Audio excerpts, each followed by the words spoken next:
I don't know if Christians would agree. Okay, so anyways, your song's in D flat. Okay, so the first thing to note is that you're using the 4 chord, and it sounds very beautiful. It's a major 7. It would be a G flat major if the high note was a G flat instead of an F. That's just the G flat major. This is G flat major 7 because your root is escaped downward. Okay. Right now, you're just stuck on 1 and 4 because you don't really know the landscape. But the landscape's pretty easy to suss out. Okay. To get to the 5 chord, it's A flat. All you do is drop half and whole. So that's C, E flat, and A flat. So now you have your 5 chord, which is the most important chord after the 1. Any chord that I've ever taught you in any instrument, you can just make it minor. See what that's like. You can make them both minor. See what that's like. Or make them both major. Okay, so the half down, whole down gets you to the 5 chord. And that works in any key when you start with the basic triad. If you do the half whole up, you get the 4. So that's a different version of a G flat than the one you're using. So 1, 4, 1, 5. If you can learn this in all 12 keys, you can write songs for the rest of your life on the piano. Okay, make them all minor. Minor. F sharp minor with an A on the top instead. Minor, minor. Any chord in any key can be major or minor. You just experiment with it. You don't have to be confined by whatever the scale says.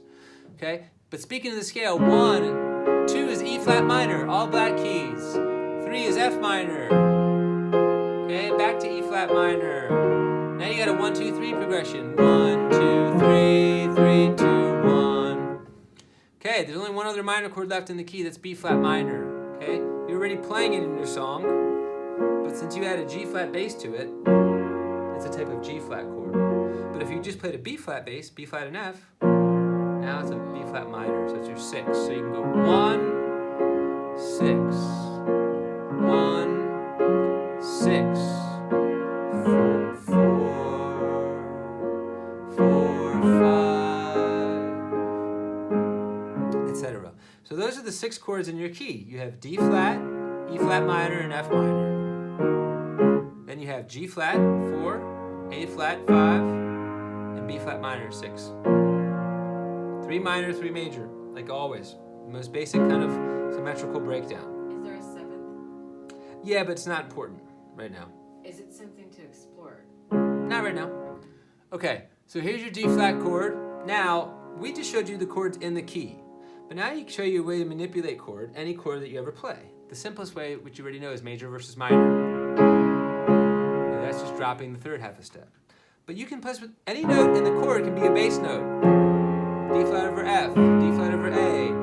Take the chords that are in your right hand and explore using one of them as the bass note as an alternate. It doesn't have to be the root in the bass. It doesn't even have to be in the chord. You can play E flat in the bass, or G flat, or B flat. Now you have a song.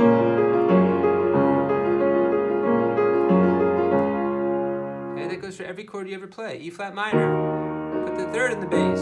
Put the 5th in the bass. 3rd in the bass. Make a line in the bass. How about F? No rules about this, but the notes in the chord are the most obvious choices that will always work. Okay? Final thing is now a trick for the right hand. Escape tones. Any note can escape from a triad and start moving in some direction to create interesting new harmonies. One of the most common is for the root to go down.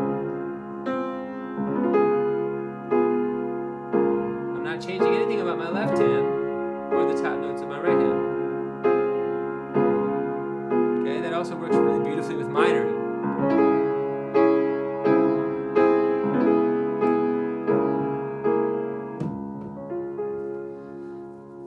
Or let the 3rd escape. If it just goes down half a step, it hasn't done much, it's just going minor. You already know how to do that.